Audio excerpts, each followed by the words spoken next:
Hello and good evening everyone. Welcome to think SSC. आप सभी का थिंक एसएससी की एप्लीकेशन पे बहुत बहुत स्वागत है।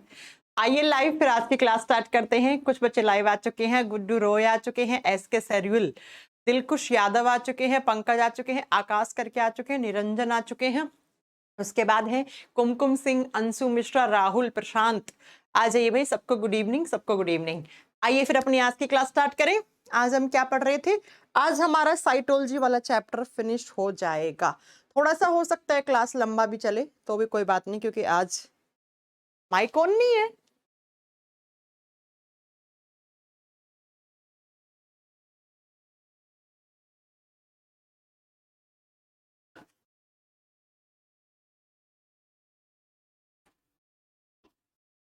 नहीं, माइक तो ऑन है।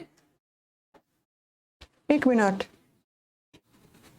क्या साउंड नहीं आ रही है? Hello hello hello hello hello hello. Mike कैसे ऑन नहीं है यार? एक मिनट। Hello hello hello. सही तो है माइक तो। एक बार कमेंट करके बताना, क्या ऑडियो नहीं आ रही है क्या? ऑन है यार, माइक कौन कह रहा है ऑन नहीं है? क्या को परेशान कर दो तुम, 5 मिनट खा गए मेरे। माइक तो ऑन है, मुझे कैमरे में भी दिख रहा है, टीवी में भी दिख रहा है, सब तो है। साउंड आ रही है ना? एकदम बढ़िया आ रही है ना आवाज?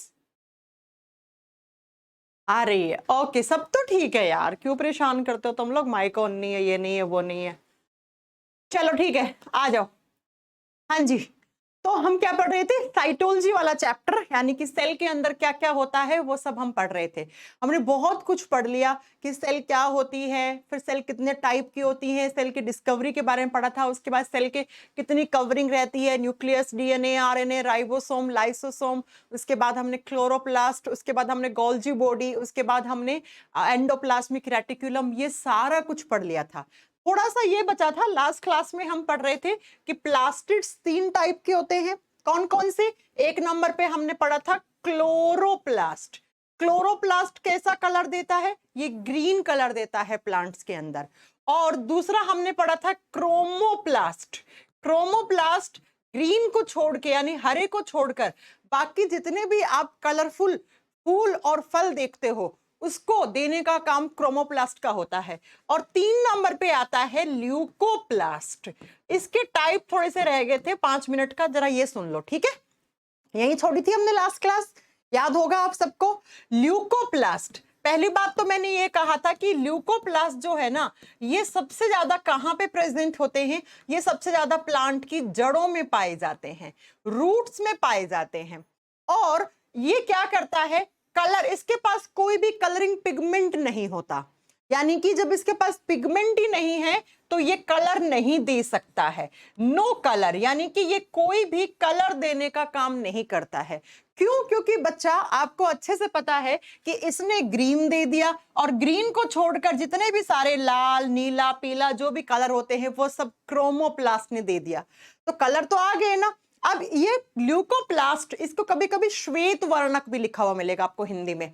ये ट्रांसपेरेंट, पारदर्शी होते हैं और ये जड़ों में ज्यादा पाए जाते हैं, और ये कलर देने के लिए रिस्पॉन्सिबल नहीं होते हैं। इसका मतलब मैम इनका कुछ और काम होगा? यस, ये जब जड़ों में है ना, प्लांट्स की जड़ों में है, तो बच्चा इनका काम होता है स्टोरेज का। ये स्टोरेज करने का काम करते हैं। स्टोरेज का मतलब होता है संग्रहण करना। जब भी कोई चीज ज्यादा हो जाती है तो उसको स्टोर कर लेना फॉर द फ्यूचर, यानी कि कोई चीज अगर आज ज्यादा है बॉडी में तो उसको हम स्टोर कर लेते हैं कि इन फ्यूचर अगर उसकी कमी हुई तो हम उससे काम चला लेंगे। तो ये स्टोरेज का काम करते हैं बेसिकली, मैं ये बताना चाह रही हूँ। तो इसी स्टोरेज के आधार पर ल्यूकोप्लास्ट को हम 3 कैटेगरी में डिवाइड करते हैं। ल्यूकोप्लास्ट को हम 3 कैटेगरी में, कौन कौन सा जरा लिखो। 1 नंबर पे आता है अमाइलोप्लास्ट, नंबर 1 पे आता है अमाइलोप्लास्ट, सेम नाम हिंदी में है, अमाइलोप्लास्ट लिख लेना, ठीक है। 2 नंबर पे आता है यहाँ पे एल्यूरोप्लास्ट। पहले एल्यूरो लिख रहे हो तो एल्यूरो लिख लो, नहीं तो इलियो लिख लो, जैसा भी लिखना आपको, एल्यूरोप्लास्ट लिख लो। 2 नंबर पे आता है एल्यूरोप्लास्ट, और 3 नंबर पे आता है इलियोप्लास्ट। बच्चा इन चीजों को अच्छे से समझना, यहां से क्वेश्चन बन जाता है कभी कभी। मैंने कहा ल्यूकोप्लास्ट जो है वो कलर देने का तो काम नहीं करता है, क्योंकि बेचारे के पास कलरिंग पिगमेंट नहीं है। जैसे इसके पास ग्रीन कलर का था तो ये हरा रंग ग्रीन कलर दे रहा था, इसके पास हरे को छोड़कर लाल, नीला, पीला, नारंगी इन सब के पिगमेंट्स थे, इसलिए ये कलर दे रहा था इतने सारे। अब इसके पास पिगमेंट्स ही नहीं है तो बेचारा कलर नहीं दे पाता है। तो आपसे पूछ ले किस प्रकार के प्लास्टिड्स प्लांट सेल में कलर नहीं देने का काम करते, तो कलर नहीं देने का काम किसका होता है, वो होता है ल्यूकोप्लास्ट का। और कलर देने का काम तो आपको ऑप्शन में ये दो मिलेंगे, इन दोनों को आपको सही करके आ जाना है, राइट। अब बात ये आती है कि मैम ये क्या काम करते हैं, तो ये स्टोरेज का काम करते हैं प्लांट के अंदर। और स्टोर किसको, जब भी कोई चीज प्लांट के पास ज्यादा हो जाती है तो उसको स्टोर कर लिया जाता है। जैसे आप जानते हैं, मैंने आपको पढ़ाया, हमारे बॉडी में ग्लूकोज ज्यादा हो जाता है तो इंसुलिन ग्लूकोज को ग्लाइकोजन में बदल देता है ना, यानी कि ग्लूकोज को स्टोर कर लिया हमने। अब ये स्टोरेज के आधार पे ल्यूकोप्लास्ट को हम 3 कैटेगरी में डिवाइड कर देते हैं। अमाइलोप्लास्ट, अमाइलोप्लास्ट मैंने बताया, अमाइलो, अमाइलेज, ये सब किससे रिलेटेड होते हैं, ये होते हैं कार्बोहाइड्रेट से। तो बच्चा जब भी किसी प्लांट के पास कार्बोहाइड्रेट्स ज्यादा हो जाती हैं तो उन कार्बोहाइड्रेट्स का स्टोरेज कौन कर लेता है, आप बताओगे, अमाइलोप्लास्ट। यानी कि जब भी प्लांट के अंदर शर्करा की मात्रा अधिक हो जाती है तो वो किस प्रकार के ल्यूकोप्लास्ट में आके स्टोर हो जाता है, आप बताओगे बच्चा, वो अमाइलोप्लास्ट में हो जाता है। अमाइलोप्लास्ट प्लांट की जड़ों के अंदर है, और जड़ों का वो हिस्सा जहां पे अगर किसी प्लांट के पास ज्यादा शुगर है, ज्यादा कार्बोहाइड्रेट है, आज ज्यादा है लेकिन आगे फ्यूचर में कभी कम भी पड़ सकती है, कोई बड़ी बात नहीं है, तो ये पहले से स्टोर कर लेता है। तो जिसमें कार्बोहाइड्रेट्स, कार्ब्स, जहां पे शुगर स्टोर होता है उसको अमाइलोप्लास्ट कहते हैं।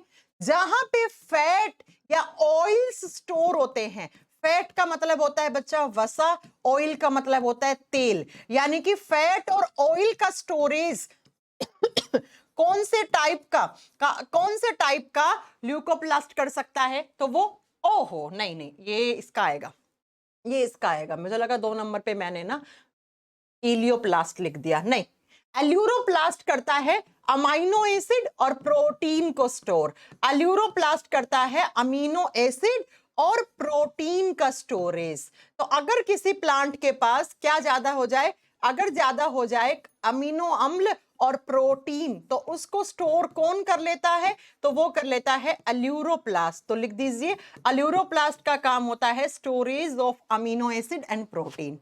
और इलियोप्लास्ट क्या करता है, तो ये ऑयल्स एंड फैट को स्टोर करता है। ऑयल का मतलब होता है तेल, और जैसे ऐसे प्लांट हुए जिनसे तेल निकलता है, जैसे मूंगफली का तेल निकल जाता है, तिल का तेल निकल जाता है, तो इनकी जड़ों के अंदर तेल और फैट का मतलब होता है वसा, ये स्टोर होते हैं इलियोप्लास्ट में, ये स्टोर होते हैं इलियोप्लास्ट में, ठीक है मैम। आप मोदा अनक प्रॉब्लम चॉइस, अभिषेक रोए आप बंगाली लैंग्वेज में बोल रहे हैं, please, I am really sorry, I don't know Bengali language ना, आप बहुत देर से बंगाली लैंग्वेज में ही कमेंट कर रहे हैं, मुझे नहीं आती है बंगाली, है ना, तो आप प्लीज हिंदी में बोलेंगे तो मैं आपका रिप्लाई कर पाऊंगी, ठीक है। सुमित कुमार कह रहे हैं I am new student, okay, इतना जल्दी सुमित जी कैसे आ गए आप, है ना। और कुंदन कह रहे हैं मैम बिहार से चरण स्पर्श, खुश रहो बेटा, खुश रहो। ओके बच्चों, तो ये आपका 3 टाइप के प्लास्टिड थे, chloroplast, chromoplast and leucoplast. Leucoplast से जो क्वेश्चन बनेगा वो ऐसे ही बनेगा कि किस प्रकार के ल्यूकोप्लास्ट में कार्बोहाइड्रेट स्टोर होती हैं, किस प्रकार के ल्यूकोप्लास्ट में अमीनो एसिड या प्रोटीन स्टोर होता है, और किस प्रकार के ल्यूकोप्लास्ट में ऑयल्स या फैट स्टोर होता है। अब मैं आपको एक चीज, एक स्टेटमेंट वाला क्वेश्चन आया हुआ एक बार एनडीए के एग्जाम में, वो जरा सुन लो बच्चों। आपने देखा है ना, हरी मिर्च जब कच्ची होती है ना, तो वो किस कलर की होती है, मिर्च जब कच्ची होती है तो वो ग्रीन कलर की होती है ना, और जब मिर्च पक जाती है, पकी हुई, तो पकने के बाद वो किस कलर में चली जाती है, लाल कलर में चली जाती है। आपने टमाटर को देखा होगा, टमाटर कच्चा होता है तो हरा होता है, पकने के बाद लाल हो जाता है। और आपने मैंगो आम को देखा होगा, कच्चा आम हरे रंग का होता है, पका हुआ पीले रंग का होता है ना? देखे होंगे ना आपने ऐसी चीजें। तो बच्चों आप मुझे एक बात बताओ कि ग्रीन कलर कौन देता है? ग्रीन कलर क्लोरोप्लास्ट देता है। ग्रीन कलर यानी कि जब हरी मिर्च कच्ची थी तो उसमें क्लोरोप्लास्ट बहुत ज्यादा था, इसीलिए तो वो हरे कलर की थी, ग्रीन कलर की थी, है ना? और फिर वो हरी मिर्च पक गई तो पकने के बाद वो लाल कलर की हो गई। वो टमाटर पक गया, वो लाल कलर का हो गया। तो लाल कलर किसने दिया? क्रोमोप्लास्ट ने। क्रोमोप्लास्ट ने। तो बच्चों क्या मैं ये कह देती हूं कि कच्चे फलों के अंदर या कच्ची सब्जियों के अंदर क्लोरोप्लास्ट होता है, इसलिए वो हरे रंग के होते हैं, और पकने के बाद वो लाल कलर में या पीले कलर में बदल जाते हैं, तो उनमें क्रोमोप्लास्ट आ जाता है। तो बच्चों आपसे एग्जाम में क्वेश्चन पूछेगा कि क्या क्लोरोप्लास्ट क्रोमोप्लास्ट में कन्वर्ट हो सकता है? आप कहोगे yes, chloroplast can be converted into chromoplast. लेकिन कभी आपने ये देखा है कि पीला आम है वो वापस से हरा हो गया, या लाल मिर्च है वो वापस से हरी हो गई, या लाल टमाटर वापस से हरा हो गया? आपने नहीं देखा होगा। क्यों? क्योंकि क्रोमोप्लास्ट कभी भी क्लोरोप्लास्ट में नहीं बदल सकता। तो ये स्टेटमेंट में कभी कभी क्वेश्चन डाल देता है ऐसे अक्सर एनडीए सीडीएस के एग्जाम में कि भाई क्लोरोप्लास्ट क्या क्रोमोप्लास्ट में कन्वर्ट हो सकता है? ये स्टेटमेंट ट्रू है? आपको बोलोगे बिल्कुल ट्रू है। और क्रोमोप्लास्ट क्लोरो में हो सकता है क्या? नो मैम, नहीं हो सकता, है ना? तो इन चीजों को भी थोड़ा सा याद कर लेना, और इसी के साथ आपके सेल के कंपोनेंट कंप्लीट होते हैं यहीं पे। आपका सेल वाला पार्ट आपको छोटे मोटा कुछ रहा होगा वो आप खुद से एनसीईआरटी में पढ़ सकते हैं। मैंने आपको जो मेन थे वो सारा कुछ सब कुछ पढ़ा दिया। अब बचता है आपका सेल डिवीजन। सेल डिवीजन वो प्रोसेस होती है जिसके थ्रू एक सेल डिवाइड होकर अनेकों सेल बना देती है। सेल डिवीजन को हिंदी में बोलते हैं कोशिका विभाजन। वो विभाजन जो कोशिकाओं में हो रहा है और जिसके थ्रू एक सेल, दो सेल में 2 से 4, 4 से 8 ऐसे बनती रहती है। जितने भी लिविंग्स होते हैं इस यूनिवर्स में, जितने भी सजीव हैं, गाय भैंस घोड़ा बकरी जानवर, हम लोग प्लांट, हम सब लोग जब जन्मे थे तो इतने से थे ना, इतने इतने ही होंगे। आज देखो इतने लंबे हो गए, इतने बड़े हो गए, इतने बड़े आपके कान हो गए, इतने बड़े आपके हाथ हो गए। छोटे से इतने हाथ थे, कैसे बढ़ गए ये? क्योंकि हमारे बॉडी में एक प्रोसेस होता है जिसको सेल डिवीजन कहते हैं, और सेल डिवीजन के थ्रू ही हमारे बॉडी की ग्रोथ होती है। अगर आपको आपके शरीर की लंबाई चाहिए तो टिश्यू सेल्स ज्यादा चाहिए, और सेल्स कहां से बनेंगी ज्यादा? तो सेल डिवीजन प्रोसेस के थ्रू। सेल डिवीजन होता क्या है? तो वो बायोलॉजिकल प्रोसेस जिसमें एक सेल डिवाइड होती है ऐसे दो में, फिर ये वाली सेल भी होगी आगे दो में, ये भी होगी आगे दो में, फिर इससे भी बनेंगे ऐसे, फिर इससे भी बनेंगी ऐसे, ऐसे करके हजारों लाखों करोड़ों अरबों खरबों मिलियन ट्रिलियन सेल्स बनती जाती हैं आपके बॉडी। तो वो प्रोसेस, वो बायोलॉजिकल प्रोसेस जिसके थ्रू एक सेल अपने आप को डिवाइड करके बहुत सारी सेल्स बना लेती है। अब बच्चों ध्यान से सुनना, जो सेल डिवाइड होती है ना उसको कहते हैं ओल्ड सेल, पुरानी सेल, या हम कहते हैं पेरेंट सेल। इसको बोलते हैं हम मातृ या पितृ कोशिका या पुरानी कोशिका, जो अपने आप को डिवाइड करती है। नहीं तो कर नहीं सकती ना, जो बड़ी हो जाएगी मैच्योर हो जाएगी वही तो डिवाइड करेगी ना अपने आप को। तो जो डिवाइड करके, जो डिवाइड हुई है उसको आप क्या बोलेंगे बच्चा? उसको हम बोलेंगे ओल्ड सेल या पेरेंट सेल, यानी कि पुरानी कोशिका या पितृ कोशिका। ठीक है ना? और जो डिवाइड होकर नई बनी है, ये जो नई बनी है इनको हम बोलते हैं न्यू सेल्स, नई कोशिका, या इनको बोलते हैं डॉटर सेल्स। डॉटर सेल्स, और डॉटर सेल्स को हिंदी में पुत्री कोशिका कहा जाता है। पुत्री कोशिका। तो बच्चों बहुत ही क्लियर सी डेफिनेशन है सेल डिवीजन की।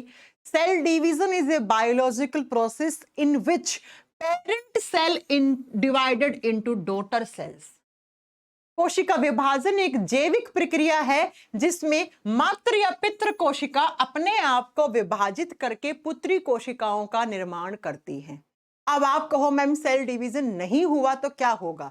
आपके शरीर की ग्रोथ रुक जाएगी, आप इतने बड़े नहीं होगे, आपके ऑर्गन्स की ग्रोथ रुक जाएगी, ऑर्गन्स नहीं बनेंगे, अंग नहीं बनेंगे, प्रॉपर आपके बॉडी का क्या नहीं हो पाएगा? डेवलपमेंट, ग्रोथ नहीं हो पाएगी। आपने देखा होगा बहुत सारे पौधे बौने रह जाते हैं, बौने रह के मर जाते हैं, उनकी लंबाई नहीं बढ़ पाती है ना? क्योंकि उनके अंदर सेल डिवीजन नेचुरल तरीके से धीरे धीरे कम होता गया। बात समझ में आ गई? तो वो प्रोसेस जिसके थ्रू लिविंग बॉडी ग्रोथ करती है, उसी प्रोसेस को हम क्या कहते हैं? सेल डिवीजन या कोशिका विभाजन कहते हैं। जी हाँ, ये सारी लिविंग बॉडी में होता है, सब में होता है, गाय भैंस घोड़ा बकरी प्लांट, हम सब में। आप देखो ना, इतना सा पौधा लेके आते हो, आज इतना लंबा हो गया, अमरूद लग गए, इतना बड़ा हो गया ना अमरूद के पेड़ को, पौधे से पेड़ बन गया, वो पौधे से भी छोटा होता है पौध, पौध फिर पौधा फिर पेड़ बन गया। तो वो किसके थ्रू? सेल डिवीजन के थ्रू। आप खुद इतने बड़े हो गए, है ना?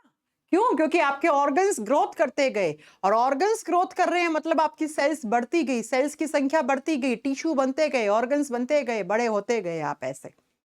ओके, अब बात आती है कि ये सेल डिवीजन कितने टाइप का होता है। सेल डिवीजन वैसे तो 3 टाइप का होता है। सेल डिवीजन 3 टाइप का होता है। कोशिका विभाजन के जब टाइप्स पूछे तो 3 होते हैं। एक होता है एमाइटोसिस, एमाइटोसिस, असूत्री विभाजन, हिंदी में बोलते हैं असूत्री विभाजन। ले लेना, नारियल ले लेना। असूत्री विभाजन, असूत्री विभाजन का मतलब होता है जिसमें कोई भी गुणसूत्रों का देखो, सूत्रों का मतलब तो गुणसूत्र, गुणसूत्र, ठीक है। दूसरा आता है माइटोसिस। इनको ना हिंदी के नाम से पढ़ने की कोशिश करना, आसानी से समझ में आ जाएगा सब। माइटोसिस, माइटोसिस को बोलते हैं समसूत्री विभाजन, समसूत्री। और 3 नंबर पे आता है, उसको बोलते हैं meiosis, meiosis cell division. Meiosis को बोलते हैं अर्धसूत्री विभाजन, अर्धसूत्री विभाजन। 3 टाइप का सेल डिवीजन है, एमाइटोसिस, माइटोसिस एंड मियोसिस। अब सबसे पहले आपको इनको हिंदी के नाम से समझना है। बच्चा, मैंने कहा ये सेल डिवाइड होगी, सेल के सेंटर में क्या होता है? न्यूक्लियस, न्यूक्लियस में क्या होता है? क्रोमोसोम्स भी तो होते हैं ना। तो अगर ये सेल डिवाइड करेगी तो उसका न्यूक्लियस भी तो करेगा ना, इसका केंद्रक भी करेगा डिवाइड, तो इसके क्रोमोसोम भी डिवाइड होंगे। जब भी कोई सेल डिवाइड होती है तो उसका केंद्रक और उसका क्रोमोसोम दोनों डिवाइड होते हैं। उसका केंद्रक यानी न्यूक्लियस और क्रोमोसोम यानी कि गुणसूत्र, ये भी उसका विभाजन में हिस्सा लेते हैं। इसीलिए आप याद करो, जब मैंने आपको क्रोमोसोम के बारे में एक लाइन लिखवाई थी कि chromosome becomes visible during cell division process. In fact अगर आपको कभी कोई एक क्रोमोसोम देखना है ना, तो आपको क्या लेना पड़ेगा? ऐसी सेल जिसके अंदर सेल डिवीजन हो रहा है, तभी आपको क्रोमोसोम दिखते हैं। क्रोमोसोम सिर्फ और सिर्फ सेल डिवीजन के टाइम पर ही दिखते हैं आपको, ठीक है? बात समझ में आ गई? तो मैंने कहा सेल डिवीजन 3 टाइप का हो सकता है। एमाइटोसिस, हिंदी के नाम से समझो असूत्री विभाजन, सूत्री का मतलब गुणसूत्र। ऐसा सेल डिवीजन जिसमें क्रोमोसोम का कोई डिवीजन ही नहीं हुआ, नो क्रोमोसोम डिवीजन। अरे बाप रे, क्या हो गया? एक मिनट।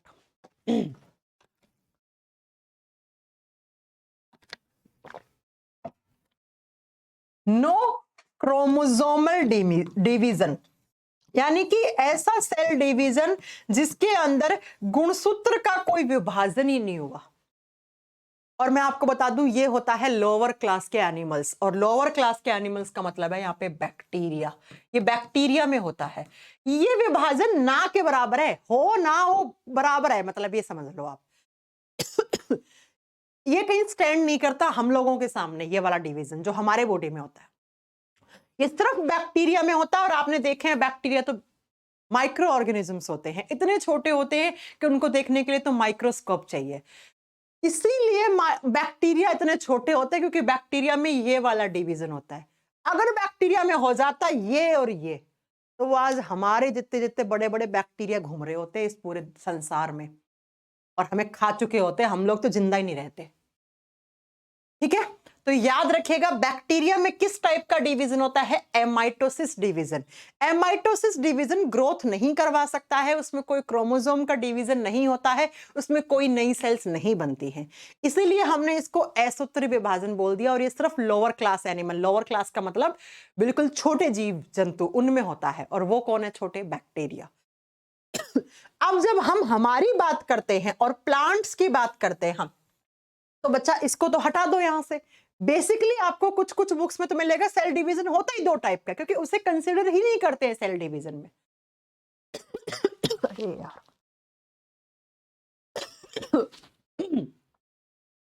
सॉरी, मुझे ना खांसी।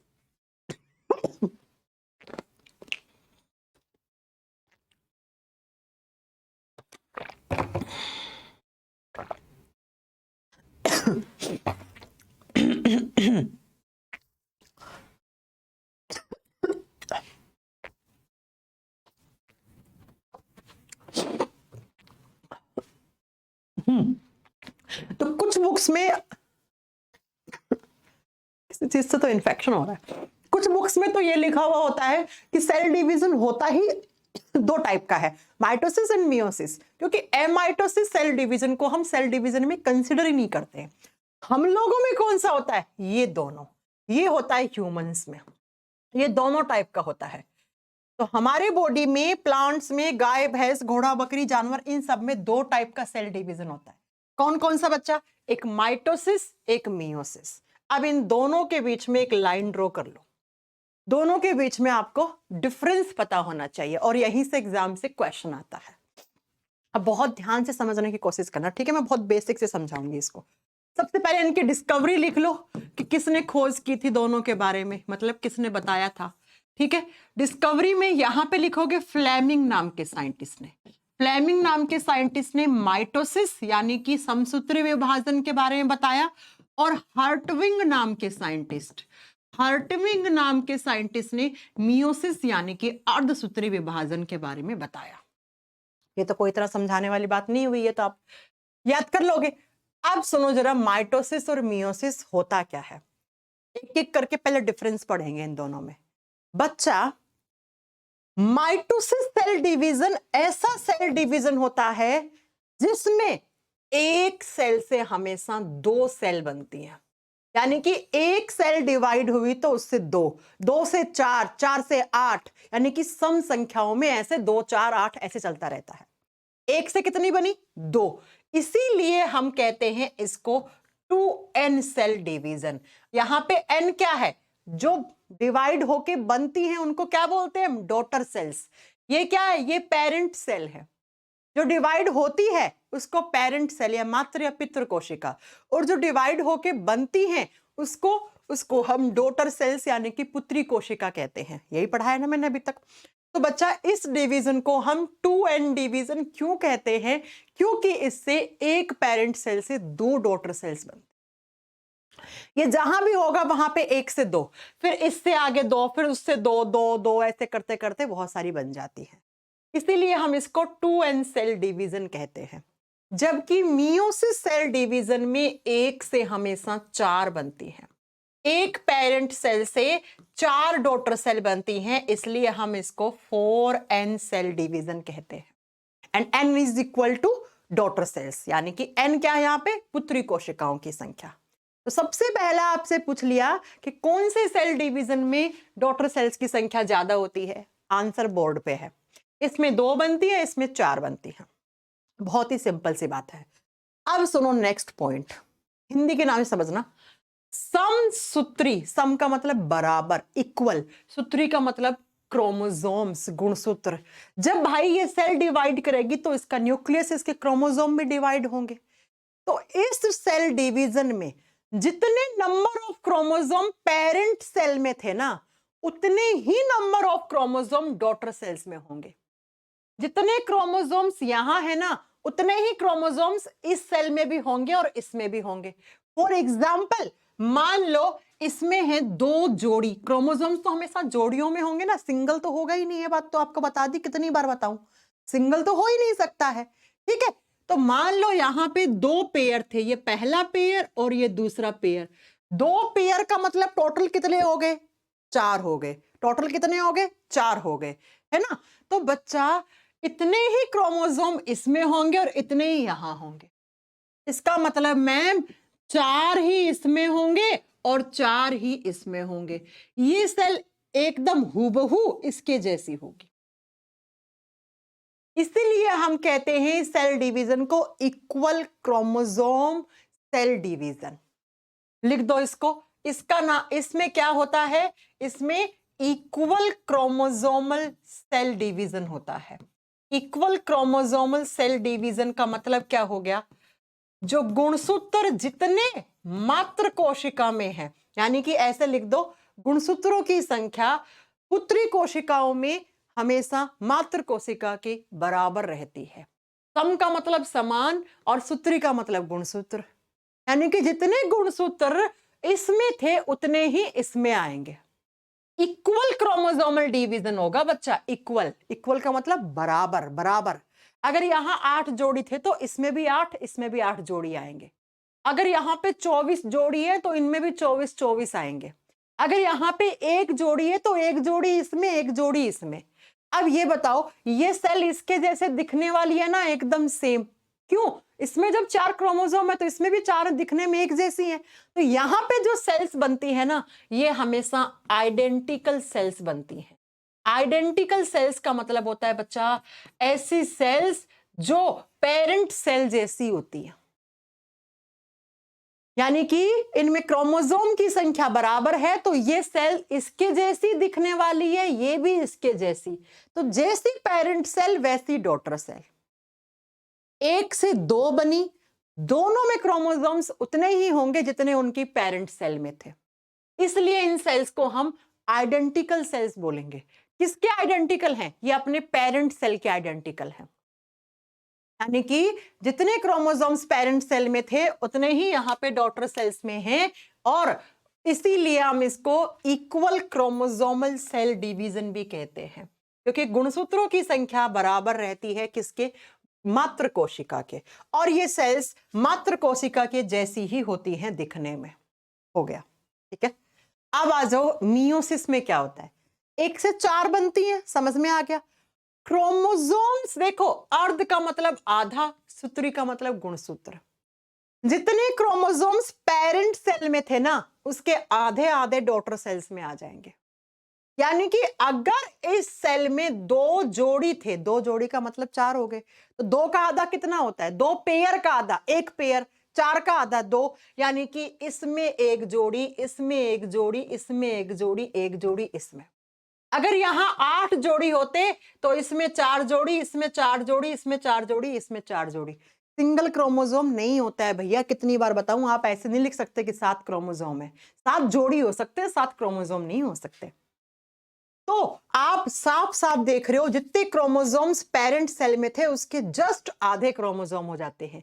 इसीलिए इसको अर्धसूत्री विभाजन या इसको हम हाफ क्रोमोसोमल डिवीजन कहते हैं। हाफ क्रोमोसोमल डिवीजन का मतलब होता है कि पेरेंट सेल में जितने क्रोमोसोम्स थे उसके आधे रह गए किसमें? डॉटर सेल्स में।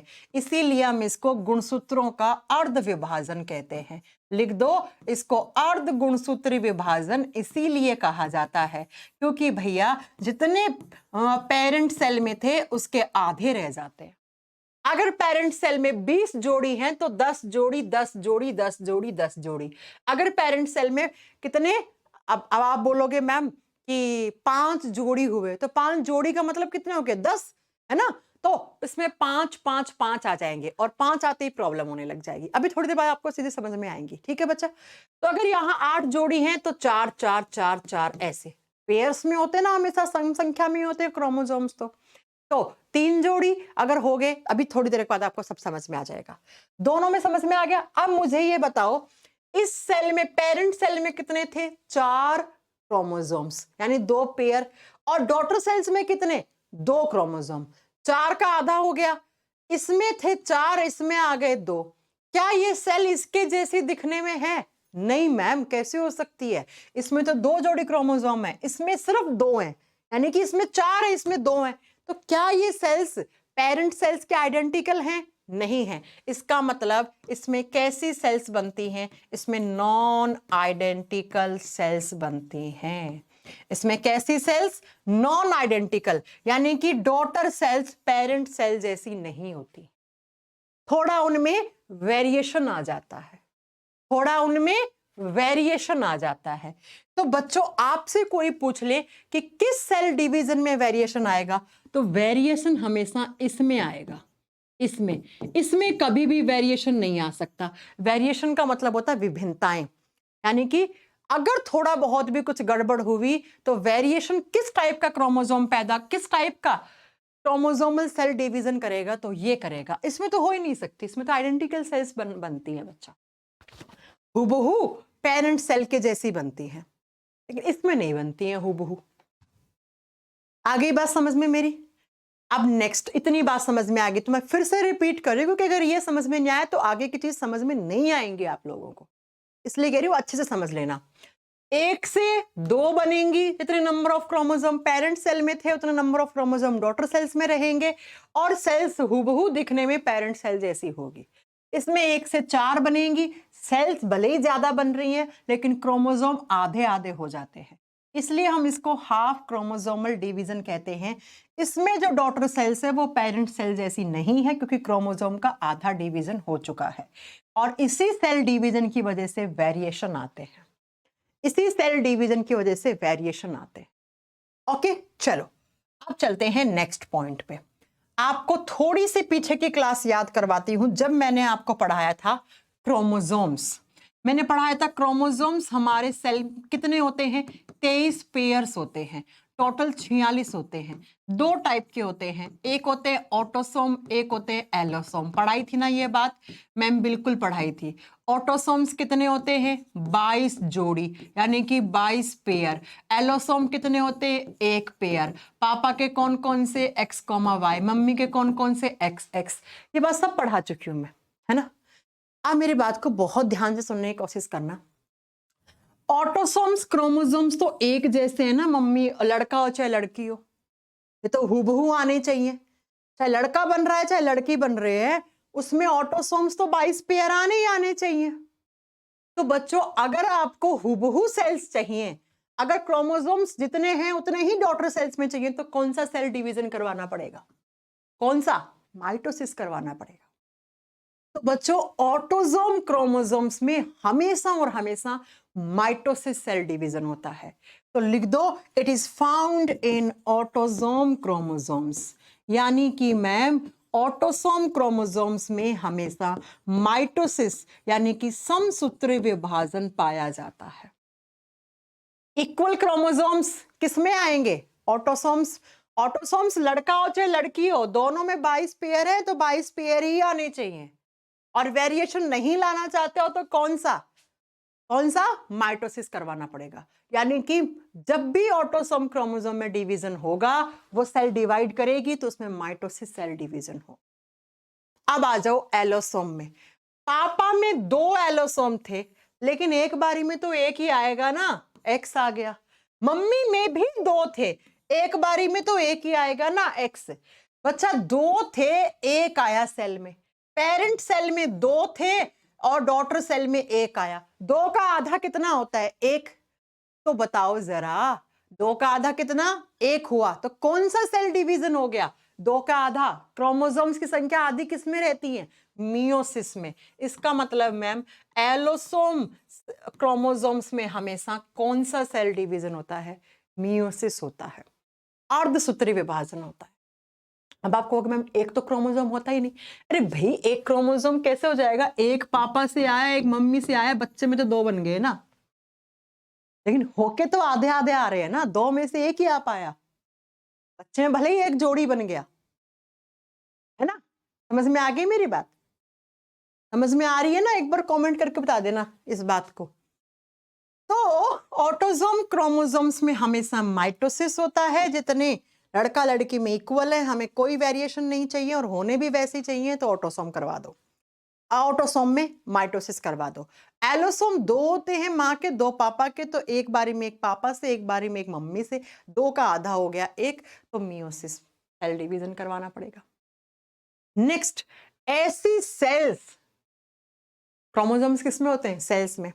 ऐसी सेल्स जिनमें ऑटोसोम क्रोमोसोम हो उनको हम सोमेटिक सेल्स कहते हैं। ऐसी सेल्स जिनमें ऑटोसोम क्रोमोसोम्स हो उनको सोमेटिक सेल कहते हैं। हिंदी में कायिक कोशिका कहा जाता है। कायिक कोशिका जो काया बनाती है। काया का मतलब स्किन है ना, ये काया है अपनी। आपके लीवर, ब्रेन, हार्ट, पेनक्रियास, हाथ, पांव, कान, नाक, गला, ये सब कौन से टाइप की सेल से बना हुआ है? ये सब सोमेटिक सेल से बना हुआ है ना। क्यों? क्योंकि सोमेटिक सेल्स हूबहू किसकी जैसी बनती है? पेरेंट सेल से। तो बच्चों, ये जो आपके ऑर्गन्स बने हैं ना सारे, जो मैंने बोला, किडनी, फेफड़ा, दिमाग, नाक, आंख, कान, हाथ, पैर, गला, पांव, ये सब सोमेटिक सेल से बने। ऐसी सेल्स जो आपके काया का निर्माण कर रही हैं, आपके ऑर्गन्स बना रही हैं, उनको सोमेटिक सेल्स कहते हैं। और उनमें ऑटोसोम्स क्रोमोसोम्स होते हैं, और ऑटोसोम्स तो लड़का लड़की का बराबर है। तो भाई, लड़की में भी 2 कान है, लड़के में भी 2 कान है। लड़की में भी 1 लीवर है, लड़के में भी 1 लीवर है। लड़की में भी 2 किडनी है, लड़के में भी 2 किडनी है। वेरिएशन नहीं आए ना, आने भी नहीं चाहिए, क्योंकि माइटोसिस हो रहा है। ठीक है।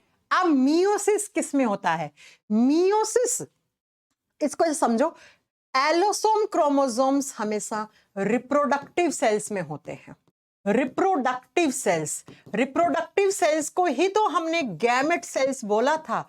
हाँ जी मैम, हमें याद आ गया। गैमेट सेल, गैमेट सेल्स को ही तो बोलते हैं जनन कोशिका। यानी कि एलोसोम्स क्रोमोसोम्स कौन से टाइप की सेल्स में होता है? Gamete cell. और गैमेट यानी कि वेरिएशन आ गई, तो लड़के वाली में अलग क्रोमोसोम है, लड़की वाले में अलग है। तो लड़कों वाली गैमेट सेल को स्पर्म्स यानी शुक्राणु कहते हैं, और लड़कियों वाले को ओवा यानी अंडाणु कहते हैं। तो भैया, स्पर्म्स के अंदर कौन से क्रोमोसोम्स होंगे? 44 प्लस XY, है ना, ये XY होंगे।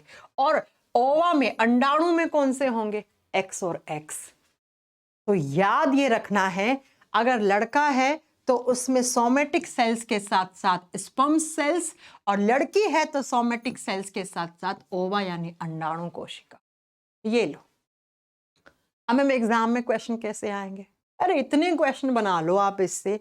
कौन से सेल डिवीजन को 2n सेल डिवीजन कहते हैं, किसको 4n कहते हैं, किसमें क्रोमोसोम्स की संख्या इक्वल रहती है, किसमें आधी होती है, किसमें आइडेंटिकल सेल्स बनती हैं, किसमें नॉन आइडेंटिकल सेल्स बनती हैं, कौन से टाइप के क्रोमोसोम्स ऑटोसोम्स क्रोमोसोम्स में होता है, कौन से टाइप का सेल डिवीजन एलोसोम्स क्रोमोसोम्स में होता है, किस सेल डिवीजन में वेरिएशन आते हैं, कौन से टाइप का सेल डिवीजन सोमेटिक सेल्स में होता है। यानी हाथ, नाक, पैर, गला, लीवर, पेनक्रियाज, ये सेल्स बनाती हैं। आपके जो काया, ये शरीर को बना दिया, वो सोमेटिक सेल्स हैं। और आपके जो रिप्रोडक्टिव सेल्स बनती हैं, उनमें कौन सा सेल डिवीजन होता है? हमेशा मियोसिस होता है, जो स्पर्म्स और ओवा होती है, जो स्पर्म्स और ओवा होती है। समझ में आ गया? हाँ जी, चलो आगे। इतनी बात समझ में आ गई होगी सबको। चलो, अब बात ये आती है बच्चा, ये तो हो गई इनकी डेफिनेशन कि माइटोसिस क्या होता है, मियोसिस क्या होता है। अब कैसे होता है माइटोसिस और कैसे होता है मियोसिस, इस पे बात करते हैं। तो लिखो जरा, सबसे पहले माइटोसिस, इनकी फेजेस कैसे चलती हैं। Mitosis, cell division. पहले मैं आपको एक फोटो तो दिखा दूं, जिससे आपको और अच्छे से समझ में आ जाए सारी चीज। एक फोटो दिखाती हूँ समसूत्री विभाजन की और अर्धसूत्री विभाजन की। चलो, इस फोटो को देखना आप। देखो, एक से कितनी बनी? 2 बनी, बन गई ना। ये एक है, फिर इसका डीएनए रेप्लिकेट हुआ तो ये 2 बन गई। तो कौन सा हुआ है? माइटोसिस। एक से कितनी? देखो, 4 बन गई, 4 बन गई। तो ये कौन सा है? 4 डॉटर सेल्स मियोसिस में बनता है, 2 डॉटर सेल्स माइटोसिस में बनता है। यही तो मैंने आपको पढ़ाया। जितने नंबर ऑफ क्रोमोसोम्स आपको यहां दिख रहे होंगे, उतने ही इसमें दिख रहे होंगे, उतने ही इसमें दिख रहे होंगे। इसमें देखो 4 थे, इसमें देखो 2 2 2 2 दिख रहे हैं। अब आ गया होगा समझ में आपको अच्छे से, है ना। चलो, अब बात आती है माइटोसिस सेल डिवीजन। इसकी डेफिनेशन, इसके बारे में पता लग गया। अब इसकी फेजेस कौन कौन सी होती हैं? इसकी फेजेस, ये फेजेस के नाम याद करने हैं और इसके बारे में 2-2, 3-3 पॉइंट याद करने हैं। फेजेस का मतलब इसकी अवस्थाएं, कैसे होता है ये माइटोसिस सेल डिवीजन, अवस्थाएं। पहले तो आपको नाम याद होना चाहिए। माइटोसिस सेल डिवीजन की फर्स्ट स्टेज को प्रोफेज बोलते हैं। अब ये नाम तो आपको याद करने पड़ेंगे बेटा, ये नाम जैसे भी हैं आपको याद करने पड़ेंगे, मैंने नहीं बनाए हैं। प्रोफेज नंबर 2 पे आती है, उसको बोलते हैं मेटाफेज। नंबर 2 पे कौन सी आती है? मेटाफेज। नंबर 3 पे आती है एनाफेज। नंबर 3 पे कौन सी आती है? एनाफेज। हिंदी में सेम नाम है, लिख दीजिएगा एनाफेज। और इसी सीक्वेंस में याद करनी है बच्चा। मेन बात तो ये एग्जाम में सीक्वेंस भी आ जाता है। 4 नंबर पे आता है टीलोफेज।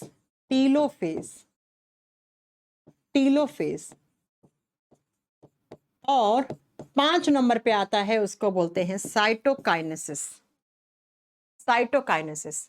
माइटोसिस सेल डिवीजन की 5 फेजेस होती हैं, 5 अवस्थाएं होती हैं, ये उनके नाम है, ये उनके नाम है। हिंदी में सेम नाम है, साइटोकाइनेसिस। साइटोकाइनेसिस। ओके, एक बार पढ़ लो, prophase, metaphase, anaphase, telophase, cytokinesis. 5 नाम याद होगा, इसी सीक्वेंस में याद करना है। क्यों? क्योंकि इसी सीक्वेंस में एग्जाम में आता है कि माइटोसिस सेल डिवीजन की फर्स्ट स्टेज का नाम क्या है, थर्ड का कौन सा है, फोर्थ का कौन सा है, फिफ्थ का कौन सा, आपको याद करने पड़ेंगे। ठीक है, ओके। अब बच्चों, आज की क्लास तक आप इतना ही याद करो। मैं सोच रही थी आज खत्म हो जाएगा, लेकिन नहीं होगा, क्योंकि मुझे 5-6 क्वेश्चन भी करवाने होंगे थोड़ा सा। बस कल आपका आधे घंटे में ये चैप्टर फिनिश हो जाएगा। थोड़े से मुझे वन लाइनर के फॉर्म में भी इसमें लिखवाना होगा, बताना होगा। ठीक है, तो इसको खत्म तो वैसे ही नहीं हो पाएगा, कल कर लेंगे। और कल हम नया चैप्टर स्टार्ट करेंगे। आधे घंटे में इसको कंप्लीट करके कल हम नया चैप्टर स्टार्ट करेंगे। नए चैप्टर का नाम होगा एक्सक्रीटरी सिस्टम। ये बहुत बड़ा चैप्टर था बच्चा, कितनी क्लास खा गया है, 10-12 क्लास खा गया ना ये। चलो कोई बात नहीं है, इस वीक में हम एक्सक्रीटरी सिस्टम भी खत्म कर लेंगे। एक्सक्रीटरी सिस्टम बड़ा नहीं है, एक्सक्रीटरी सिस्टम 2-3 क्लास का, मुश्किल से मुश्किल 3 क्लास। रेस्पिरेटरी सिस्टम भी मुश्किल से मुश्किल 3 क्लास। ठीक है, आज जितना मैंने पढ़ाया और ये 500 स्टेज है ना, prophase, metaphase, anaphase, telophase, cytokinesis, ये याद करके आना कल।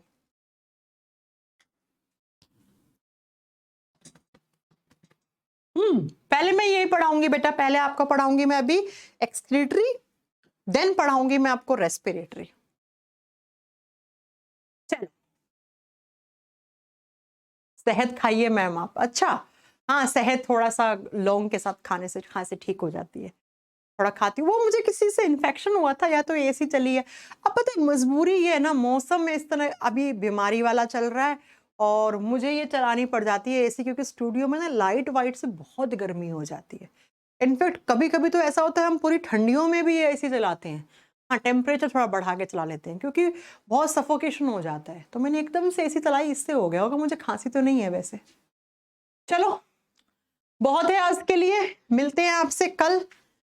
तब तक के लिए बढ़िया से रहिए, अपना ध्यान रखिए और अच्छे से रहिए।